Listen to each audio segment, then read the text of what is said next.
Hello everyone, this is the third introduction to the simulation in PEC course. In this introduction, we will help you to implement the op-amp circuit with a negative feedback. We have two aims in this video. The first one is to tell you how to create a circuit with an op-amp. The second is to introduce you a new measurement instrument, the oscilloscope. Now let's create the circuit. In Multisim, the op-amp is here.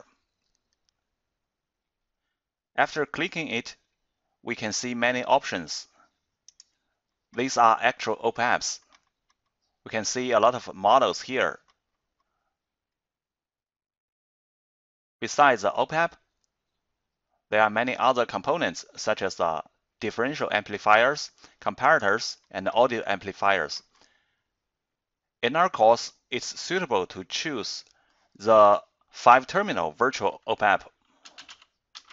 Click OK and place it in the middle. The 5-terminal virtual op-amp has 5 terminals, which are the non-inverting input, the inverting input, the 2 power sources, and the output terminal. Now let's see some parameters.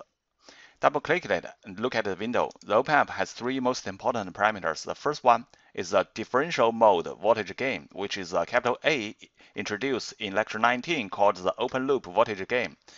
A is 2 times 10 to the 5th here. The second parameter is the input resistance. It is 10 mega ohms. The third one is the output resistance. It is 10 ohm. Besides the 3 most important parameters, they are input offset voltage, the input offset current, and the input bias current. The 3 parameters play important roles in balancing op-amp, that is, providing zero output when there is no input. They will be discussed in the following analog electronic course. Unity gain bandwidth, slew rate, and CMMR are also quite important to op-amp's dynamic performance. They will also be discussed in the analog electronics. In PEC course, we only focus on its differential mode voltage gain, which is capital A, the input resistance, which is Ri, and the output resistance, which is Ro. Now we provide power sources to the op-amp. Click here and choose DC power, click OK. Then choose ground component and place it here. The common op-amp needs the positive and negative power sources.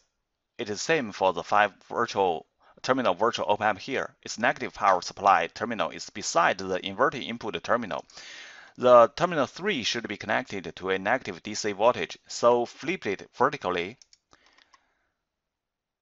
Its positive power supply terminal is beside the non-inverting input terminal. Just copy and paste to provide the positive source of 12 volts.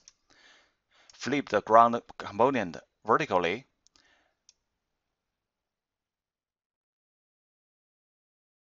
In order to create an op-amp circuit with a negative feedback in lecture 19, we need resistors. Choose resistors here. We can choose 10 kilo ohm resistor.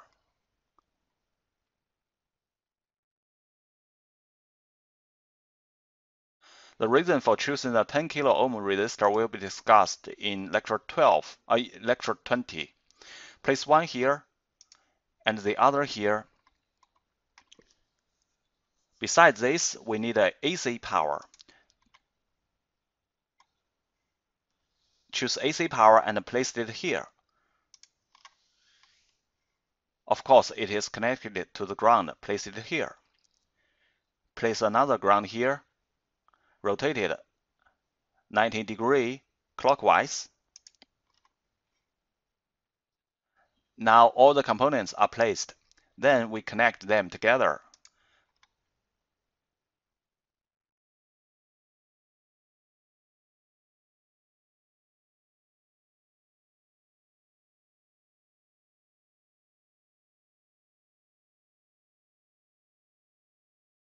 After connecting, we should check them.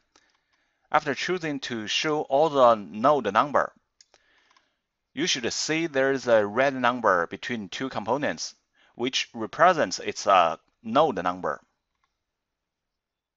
If not, the two components may not be connected together actually. Before the simulation, we need to adjust the AC power settings.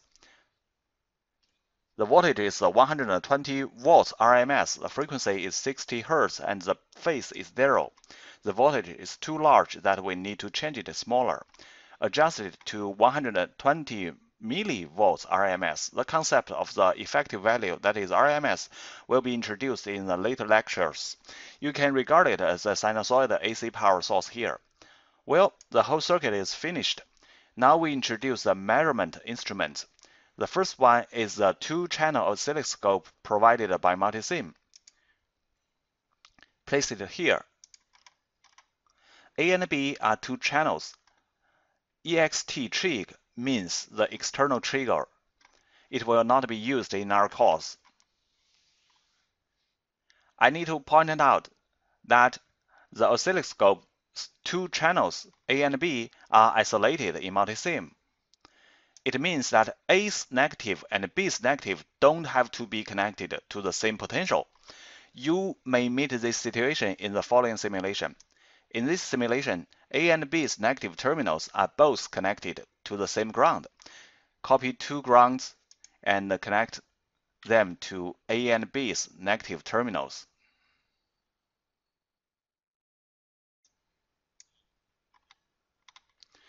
Channel A is used to observe the AC power. Channel B is used to observe the op-amp's output. In order to distinguish the two signals, we can set their colors. Right-click the line and choose segment color. Choose white color. It's black in the diagram and white in the oscilloscope. Double-click to open its interface. Run the simulation. You can see very weak waveforms. Now we stop the simulation. The reason why we cannot see the clear waveforms is that some key parameters haven't been adjusted correctly. They are time base, channel A's scale, and channel B's scale. Channel A's scale is 5 volts per grid now. We adjust it smaller to make channel A clearer.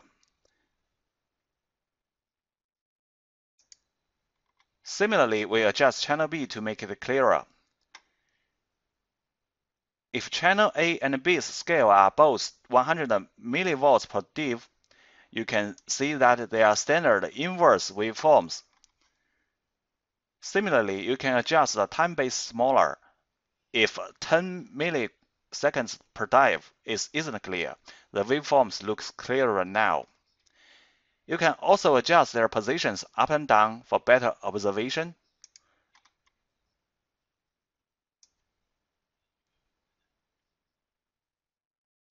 Choose DC for channel A, all signal of channel A will be displayed. Choose AC for channel A, only AC signal of channel A will be displayed.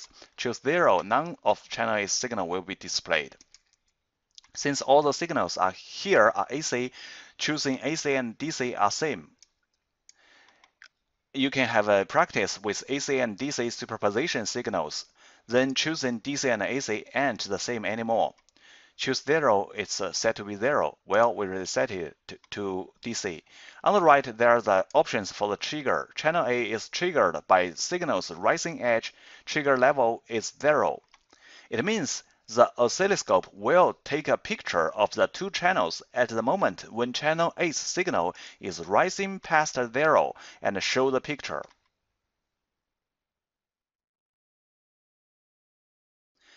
Oscilloscope observes real-time waveform, so with which channel, at what time, and in what condition is critical for providing the waveform to be clear and stable.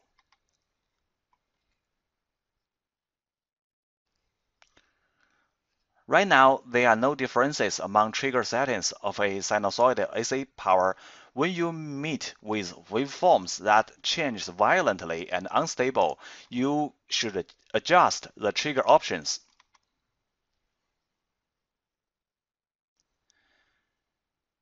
Besides, if you are not satisfied with the black background, you can reverse it to the white background. Now we reverse it back. We can still use cursor in the oscilloscope interface. It has two cursors. Move them out. We can see its cursor 1's time and the corresponding voltage of channel A and B. Its cursor 2's time and corresponding voltage of channel A and B. It's a time difference of cursor A1 and 2.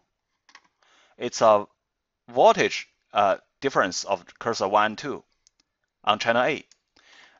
It's a voltage difference of cursor 1 and 2 on channel B. Besides, the two-channel oscilloscope for four-channel oscilloscope is also available in Multisim. Place it here. For the four-channel oscilloscope, A, B, C, and D are four channels. T is the trigger and G is the ground. Connect the ground terminal first. Delete this ground. Similar to the above, we can use two channels to observe without using the others. The difference between the four-channel oscilloscope and the two-channel oscilloscope is that all four channels' voltage can only be respect to the ground potential.